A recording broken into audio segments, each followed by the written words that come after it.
Maîtriser toutes les commandes de base de Termus, testons pour voir.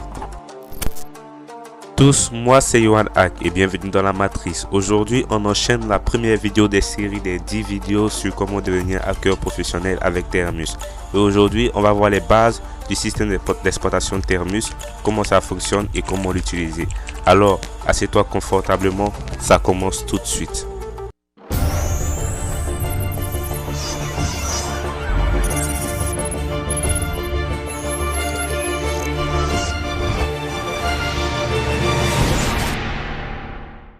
Comment qui permet de télécharger des fichiers qui sont directement dans le repositoire de Termus et aussi faire des mises à jour. Donc quand vous installez Termus pour la première fois, ce qu'il faut savoir en tant que hacker ou développeur, c'est de toujours faire pkg update.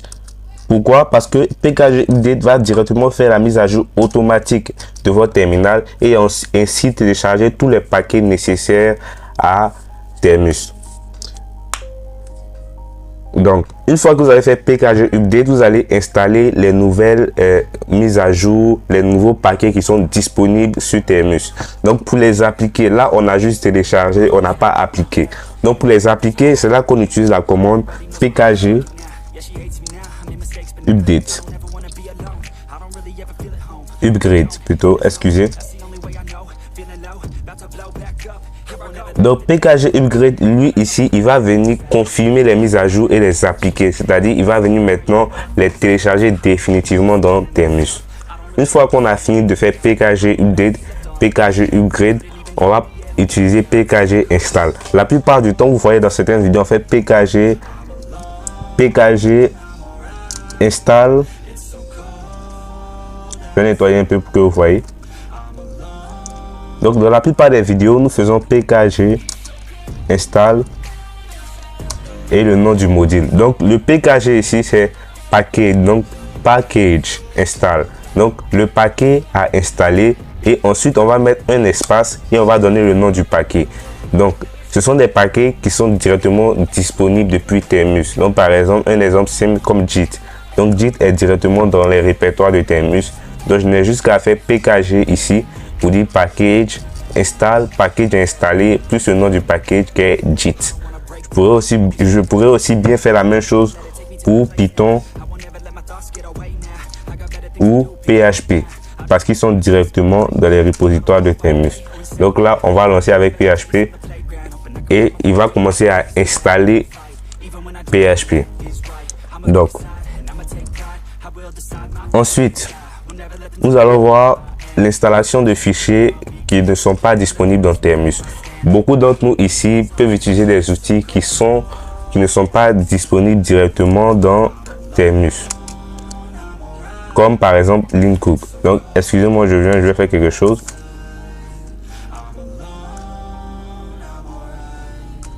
Ok.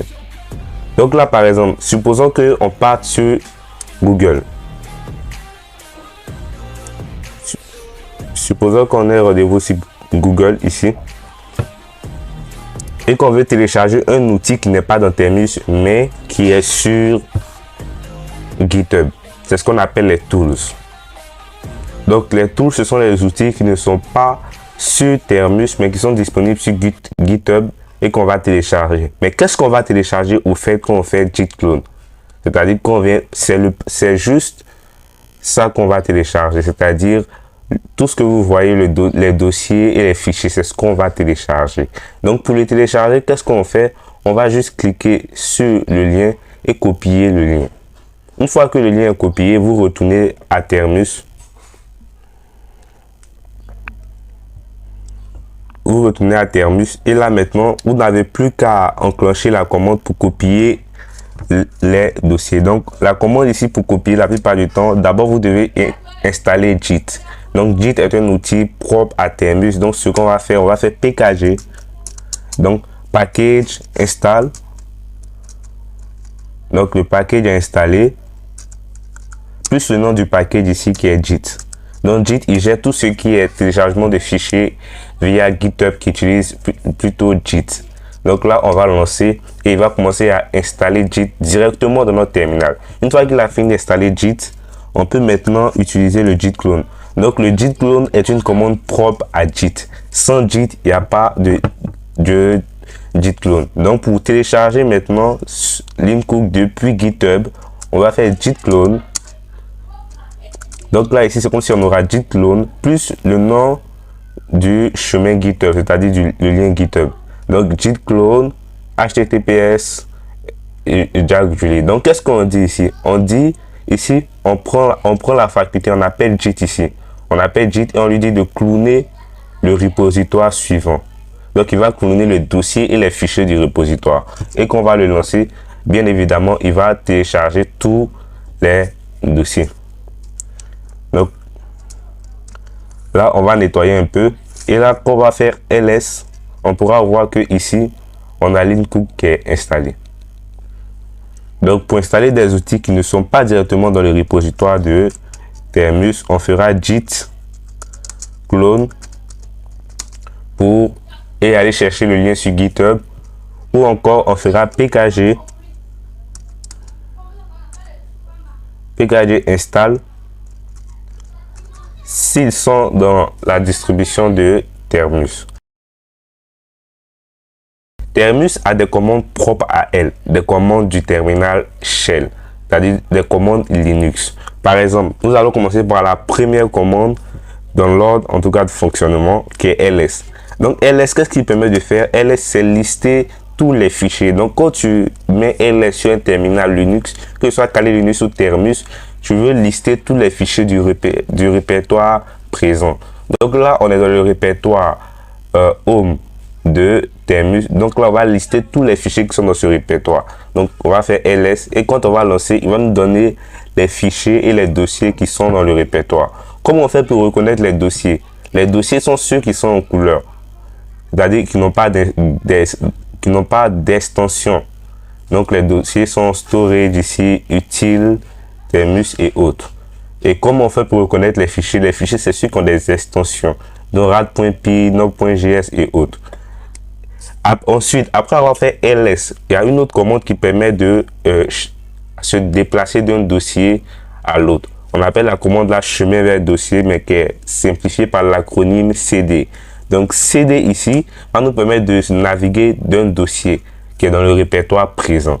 Donc par exemple ici, si je veux naviguer à Leancook, je vais faire cd et je vais coller ici Leancook. Et quand je vais lancer, vous allez voir qu'il y a Leancook qui va apparaître en arrière-plan. Ça veut dire que nous avons accédé au dossier ou au répertoire de Leancook. Je préfère dire répertoire. Donc, pour voir maintenant les fichiers qui sont dans le répertoire de Leancook, on va faire ls. Donc, quand on va faire ls, on va voir ici qu'on a les fichiers qui sont propres à ce dossier. Maintenant, une fois qu'on est dans un... Maintenant, qu'est-ce qu'on peut faire et qu'est-ce qu'on ne peut pas faire avec cd? Cd, c'est uniquement pour les dossiers. C'est-à-dire, tu ne peux pas faire cd. Tu ne peux pas faire cd, par exemple, recommend test, puis ça ne va pas marcher. Il va te mettre une erreur parce que ça n'existe pas. Maintenant, puisque nous sommes dans le répertoire de Leancook ou dans un répertoire quelconque et qu'on veut en sortir, qu'est-ce qu'on fait? On va encore faire cd. Mais cette fois-ci, on ne va rien spécifier. Et quand on va faire cd, il va nous ramener vers le répertoire principal de Termus. Donc là, on n'aura plus qu'à lancer. Et là, si on lance, vous verrez qu'on est revenu au répertoire principal. Donc là, on va utiliser la prochaine commande qui est clear. Donc clear qui signifie nettoyer. Il permet de supprimer tout ce qui est visible sur le terminal. Comme là, quand je vais faire entrer, tac, tout a disparu. Donc clear sert à supprimer tout ce qui est présent. Ensuite, on va continuer avec les commandes pour créer des dossiers. C'est-à-dire sur Termus, quand on veut créer des dossiers, qu'est-ce qu'on fait? On fait la commande mkdir. Donc vous allez entrer la commande mkdir et vous allez préciser le nom de votre dossier. Par exemple, on va mettre u Termus et termus-hack. Et là, on aura, si on appuie sur la touche entrée, on aura créé un dossier termus-hack. Si vous utilisez les commandes comme mkdir et que vous appuyez, vous revenez à la ligne qu'il n'y a rien d'écrit, ça veut dire que le dossier a été créé. Comment on fait pour vérifier que le dossier a été créé? On va tout simplement faire ls. Donc ls ici, on peut voir qu'il y a termus-hack qui vient de se créer. Donc là, on a tous les fichiers de Termus. Donc on va faire un autre exemple. Par exemple, si on veut créer un dossier qui s'appelle UA, donc on va faire mkdir mkdir Yohan. Yohan. Et là, quand on va lancer, si on fait ls pour revoir ce qu'on a, ce qui est dans le répertoire, on verra qu'il y a Yohan qui a été formé. Ok. Une fois qu'on a, on va nettoyer un peu le terminal encore. Une fois qu'on a créé un dossier, il faudra bien entendu le supprimer. C'est-à-dire comment on fait pour supprimer des dossiers. Donc, on va faire ls d'abord parce que c'est très utile. Donc, quand on veut supprimer des dossiers, faites d'abord ls. Ensuite, pour supprimer, il y a deux commandes de suppression. Il y a rm. Donc, rm ici, c'est pour supprimer uniquement les fichiers. Donc, si je veux supprimer, par exemple, je vais créer un nouveau fichier, par exemple, nano.py.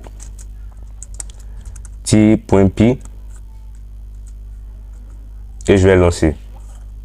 Je vais faire CTRL-O, entrée, CTRL-X.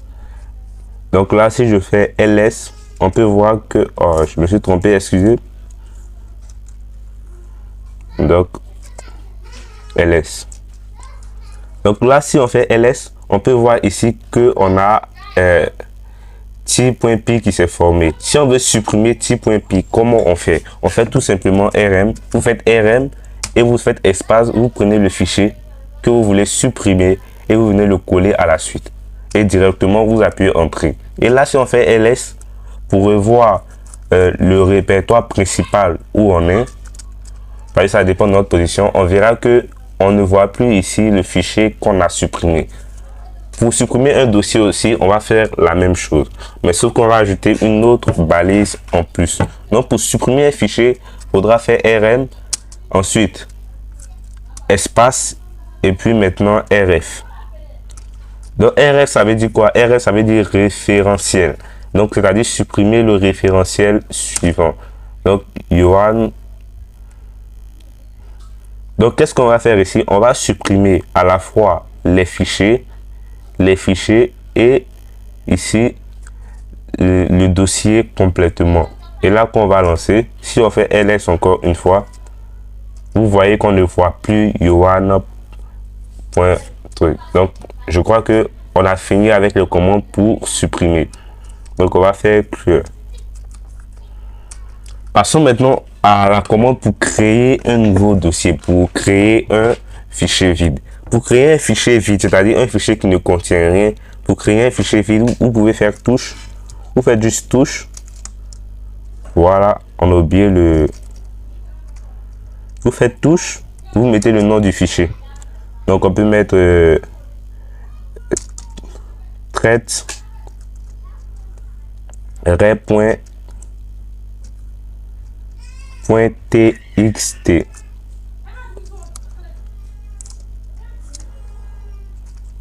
Et là, si on appuie sur la touche entrée, on voit que rien ne se passe, aucun message d'erreur. Si on n'a aucun message d'erreur, en général, ça veut dire que on a respecté les règles et que ça passe. Donc là, si on fait ls ici, on verra que on a ray.txt. Maintenant, ray.txt ici, il est vide. Si je veux l'éditer, qu'est-ce que je fais? Je vais tout simplement faire nano ici. Et je vais spécifier maintenant le fichier que je veux éditer. Donc, par exemple, ici, c'est ray.txt. Donc, je vais spécifier ray.txt. Et là, il va m'ouvrir une interface. Donc, dans l'interface, qu'est-ce qu'on voit? On voit que là, on est dans une interface blanche. C'est Nano, c'est un éditeur. Donc, pour utiliser Nano, comment ça fonctionne? Il faudra juste entrer, c'est-à-dire éditer ce que vous voulez. Ça peut être du code ou n'importe quoi. Donc, on peut écrire bonjour YouTube. Bonjour YouTube. On a oublié un N, on va remettre le N s'il vous plaît.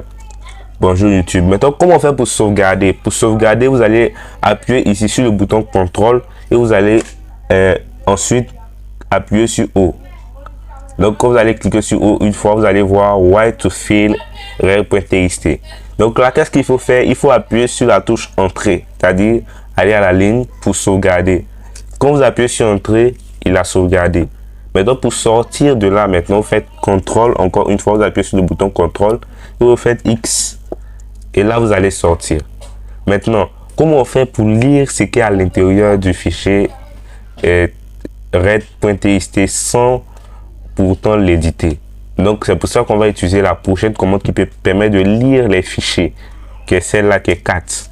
Donc cat va permettre de lire les fichiers, cat qui permet de lire les fichiers. Donc ici, si on fait cat par exemple, on va copier ça ici et on va mettre paste ici. Si on lance, il va nous afficher le contenu du fichier txt ici qui est bonjour YouTube.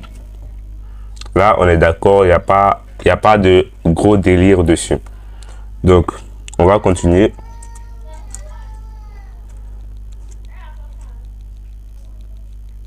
Donc là, on va voir les dernières commandes et on va se dire au revoir parce que c'est une série de plusieurs vidéos, mais il faudrait que vous ayez les bases ici pour qu'on puisse avancer librement.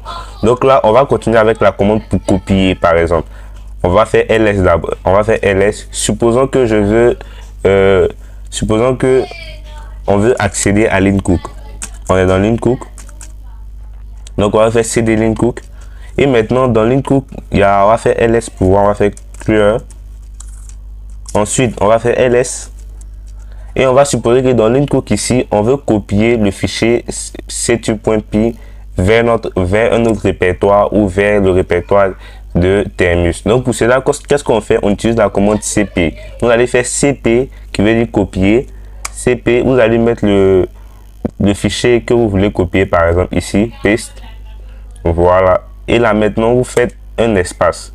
Si vous voulez le copier sur un autre dossier, vous allez spécifier le chemin vers le dossier. Donc si le dossier par exemple est dans, si on veut le mettre sur le dossier de Termus principalement, on va juste faire cette commande là. Donc on va faire ça et on va mettre un slash. Et là si on fait entrée et qu'on fait cd pour revenir et qu'on fait clear par exemple et qu'on fait ls ici, on verra que le fichier c2.py ici, il est là. Maintenant, supposons que vous voulez copier, par exemple, vous voulez le copier de Lincook jusqu'à Termus hack. Donc, qu'est-ce qu'on va faire? On va tout simplement faire cp. Et là, maintenant, on va préciser le dossier. Donc, cp ici, on va préciser Lincook. Lincook ici. On va préciser, on va faire une barre encore Lincook, on va préciser le fichier qu'on veut. Donc ce fichier est toujours dans Lincook, donc on va le prendre ici, copier ici et le coller. Et là maintenant on va faire un espace et on va réattribuer maintenant le nouveau où on veut l'envoyer. Donc où on veut l'envoyer, on va faire la même chose encore. Une fois ici, Termus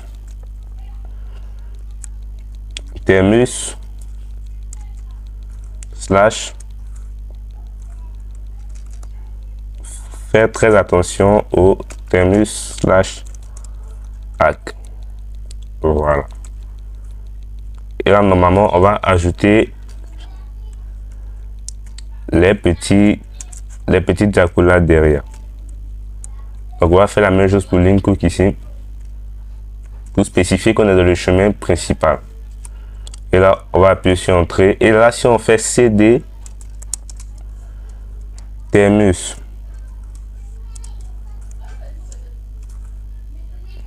hack et qu'on fait ls ici, vous verrez que le fichier qui est ici a été téléporté là-bas. Donc c'est un peu comme ça qu'on fait. C'est la même chose aussi pour déplacer. Pour déplacer, vous allez juste changer, vous allez mettre mv. Donc pour déplacer, on changera juste et on utilisera mv. Ensuite, cd les indispensables à télécharger sur Termus. Ce sont des langages de programmation. Donc la plupart du temps, le plus important, c'est d'avoir Python. Donc on va installer Python depuis le répertoire de Termus. Donc pour cela, on va faire pkg install Python. Et là, on va lancer pour le télécharger. Donc vous allez télécharger Python. Et donc pour clôturer, vous aurez un exercice qui sera résolu dans la prochaine vidéo. Pour cet exercice, vous devrez installer Python, Node.js, PHP et deux autres outils de votre choix qui sont directement ciblés depuis Termus et deux autres outils qui sont directement depuis Google.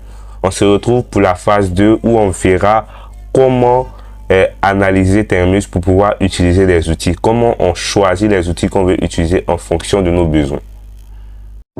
Merci à la communauté parce qu'on est proche des 1000 abonnés et c'est vraiment un plaisir pour nous parce que ça fait 3 mois qu'on est dans cette aventure pour devenir des hackers professionnels directement avec notre téléphone et nous sommes ravis. Yeah. Tu es content, Eli? Everybody knows that I'm breaking down. Everybody knows I ain't faking now. Everybody knows my heart's vacant now. Yeah, she hates me now.